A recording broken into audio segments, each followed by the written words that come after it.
The most wide-open quarterback competition in the NFL is in Buffalo, where new Bills coach Rex Ryan is giving Matt Castle, E.J. Manuel, and Tyrod Taylor shots to run the first string through OTAs.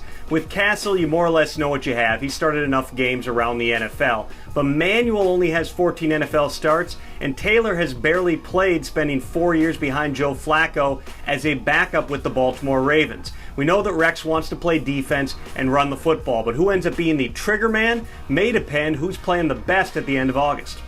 The Houston Texans brought in Brian Hoyer to compete with Ryan Mallett, two guys who both have experience in the New England Patriots system, and that, of course, is where Bill O'Brien cut his teeth as an NFL assistant. Hoyer got the first reps with the first string in their early stages of OTAs, but it'll be interesting to see how that one plays out, especially given the fact that Hoyer has more starting experience. The New York Jets say the job is Geno Smith's to lose, and that's the right approach considering their other option is Ryan Fitzpatrick. He's a journeyman. You know that he's not the long-term solution, but he does have experience in the system run by Chan Gailey, who's now the Jets' offensive coordinator. Geno Smith has much less experience playing in the NFL. If you have any hope that he could be your long-term solution, it's best to put the full weight behind him, give him all the reps through the offseason, and then if he stumbles come August, it's not that hard to plug in Fitzpatrick instead.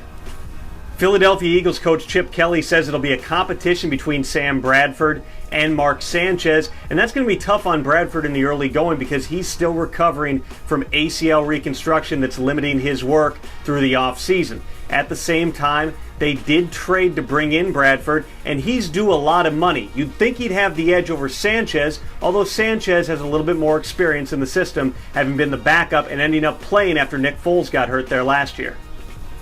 Cleveland Browns coach Mike Pettin has already said Josh McCown is the favorite to be the Browns quarterback in Week 1, and that may be for the best considering what a mess it was with Hoyer competing against Johnny Manziel last year. At the same time, with McCown, he's 35 years old. He's played plenty in the league. He struggled last season along with the rest of that Tampa Bay Buccaneers offense. With Manziel, he's just going into year 2. He's coming out of a rehab stint, supposedly has got his head on a little bit straighter this time. I can tell you this, when he takes the field in August, all eyes once again will be on Johnny Football.